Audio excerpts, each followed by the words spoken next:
All right, Muta, I appreciate you taking the time to come back on. I know the last time you were a little bit under the weather, but I'm glad you're feeling better now.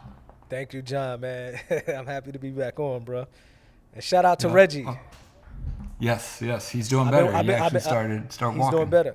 Oh, he's walking Yeah, now. Amazing, yeah, amazing. a little bit. You know, the That's therapy dope, has got him starting to take the steps. So he's getting back. man. That's good, man. Reggie, a strong dude. God willing, he be good. You know what I mean? Yeah, yeah. Yeah, he be Speaking good. of Reggie, he said something about that he feels that if Jay Prince would have gotten Pac, um, that Tupac still would have passed because his time was written. What do Yes. you feel about that? And what does your religion say in regards to that? And that's good that you give me, this opportunity to clarify what I mentioned, because our religion, and as a Muslim, we don't. Even the Prophet Muhammad, peace and blessings be upon him, he said, "If we don't say if I would have done this, this would have happened because if opened up the doors to the devil." So we believe, of course, Tupac died the day he was it was written for him to pass away. You know what I mean? God doesn't make mistakes. So just clarify that, but just so people don't think that we trying to say that there was a mistake on his death. No, the day that you die, the day that you born, these things are written. You know what I mean? So I kind of agree with Reggie on that because my religion also in Islam, we believe what's written is written. You know what I mean? So I think to clarify, probably what we was trying to say is that Jay Prince, the way he, as the Outlaws, we was once signed with Jay Prince, so we was able to. We lived in Houston, I would say, for like a good 6 months, so I knew how Jay Prince rolled. And you also got to remember back then in Texas, there wasn't no, there's no gang banging culture back then. I don't know about now. You know what I mean? Where Right. they had more of a, it was different. It was more laid back. You know what I mean? So I think to clarify that maybe if Pac was around at that particular time, his movement probably would have been different. But when we say the day that he died, it was written for him to die. So I just want to clarify that. So I agree with Reggie on that one. You know what I mean? Okay. Yes. Okay. And you mentioned you guys signing to Jay Prince. Yes. You had signed to Death Row before that. Can you tell me what the differences in the experiences were being at Death Row versus being at Rap a Lot or vice versa? When we signed to Death Row, man, it was I think the timing was a little off because Pac died. Suge went to prison, and we signed to Death Row while Suge was actually locked up. You know what I mean? I think Reggie was running Death Row at that particular time, so we didn't really get to shine because Death Row was going through their transition. The CEO, the boss is in prison. Reggie is taking over. And then we had some differences where, we wanted to release our album at a specific time.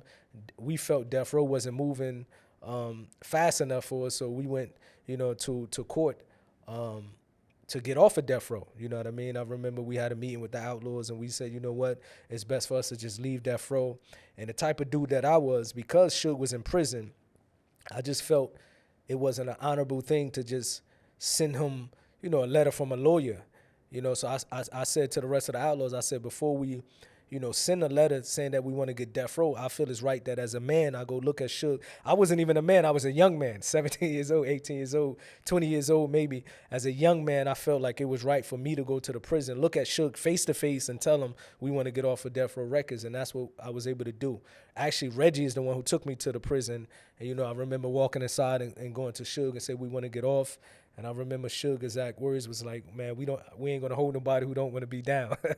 You know what I mean? So eventually, he didn't release us, even though he said he was gonna release us. He didn't release us. It took a couple years after that, for us to finally get released off the contract. Yeah. After that, we signed with Rap a Lot with Jay Prince because Jay Prince had a relationship with Geronimo Pratt. Geronimo Pratt was a former leader of the Black Panther Party. He was like Yeah. an uncle to Tupac. He was arrested. I think he did about 20, 30 years in prison for a crime he didn't commit. The U.S. government released him out of prison when they realized he was innocent.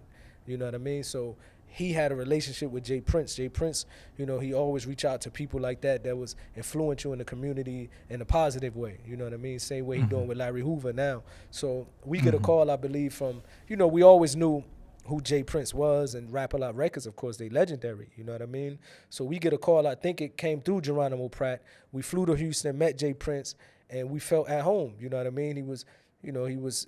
We signed with him. We stayed out there.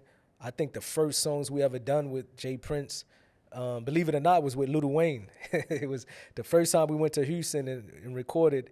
He had the Cash Money, Lil Wayne, Baby, Turk, and all them had a group called the Hot Boys. And this is like one of the first songs we ever done at Rap A Lot Studio. And I believe after Jay Prince heard that, that's when he signed us. He was like, okay, I think, you know what I mean, I'm ready to sign him. So, you know, it was legendary being down there with him. And then eventually we had to leave Jay Prince. You know, this is the journey that we was taking step by step. But when we left, you know, it was never no bad blood. It was always respect.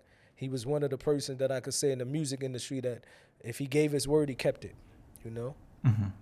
Yes. Now, when you left Rap A Lot, was that before Still I Rise came out?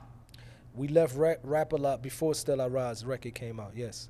Okay, because I remember, you know, working at Death Row at the time of Still I Rise, I remember them saying, we want to get the Outlaws back on because they're going to blow up off this album. Yes. Did you hear anything about this? Was there any controversy about Suge maybe trying to hold you to the contract or anything like that, or not so much? Maybe that's probably why he was trying to hold us, you know what I mean? But eventually we got out. When we released the Still I Rise album, even though the album, if I'm not mistaken, we sold, 2 million records on that album? Mm-hmm. 1.5, 2 million records. And this was without promotion because we still had our differences with Interscope. Interscope had their differences with Death Row. They didn't want to collaborate, you know what I mean? So even though the album did, you know what I mean, you know, the Outlaws, we had potential. I think that one of the problems we didn't really, you know, we went independent. After Still I Rise, a lot of people don't know we went independent. We was one of the first artists to go independent. I believe, if I'm not mistaken, I think we was the first rap artist to sign to Koch Records. I believe, if I'm not, when Koch first, now everybody signed to Koch, but we was the first ones to go independent and then sign with Koch Records. So even though we left Death Row, we went from selling 2 million records with Interscope, we went to being independent. I believe we sold 200,000 records, but we was getting $10 per CD back then. Damn. You know what I mean? Okay. So we was all right. We didn't need we ain't need no labels back then. Yeah. And seeing how you went and wanted to tell Suge to his face that you guys wanted to be off Death Row, you and Suge always had a good relationship when Pac was alive. Are there any stories or any memories that you have of being around Suge? Because I remember, I believe it was the Vibe interview, where they're interviewing Tupac and he's on the phone with Suge, and he's saying, you know, send Moo home. I gotta record, send him home. And they're like, you know, he's trying to take Moo swimming. He doesn't know how to swim. Yeah, I always had a good relationship with Suge. You know, when we first went to LA, because of my background coming from New Jersey, I was fascinated with gang culture. I was fascinated with ghetto stuff. You know what I mean? Like, I always wanted to be around the crazy people. It was just in my blood. So I think from all of the Outlaws, I had the strongest relationship with Suge. As you mentioned in that interview with Pac, when he was on the phone, it was the Vibe interview, and he was on the phone, and he was telling Suge to send me home. You know what I mean? That was the day, I remember this day vividly. You know, we was all supposed to go somewhere, and I jumped in the car with Suge. He had the Hummer, I think the burgundy Hummer. And I jumped in the Hummer with him, and somehow we lost Pac and the rest of the Outlaws in traffic. And Suge just did his own thing, you know what I mean? We went to Compton. Then he took me back, you know, to his place in Wilshire. Then he tried to take me to Vegas, but that's when Pac called, like, no, you can't go to Vegas. Send him back. I was mad, though. You know what I mean? I was mad, like, man, Pac ain't let me hang out. So I always had a good relationship with Suge. Always had a good relationship.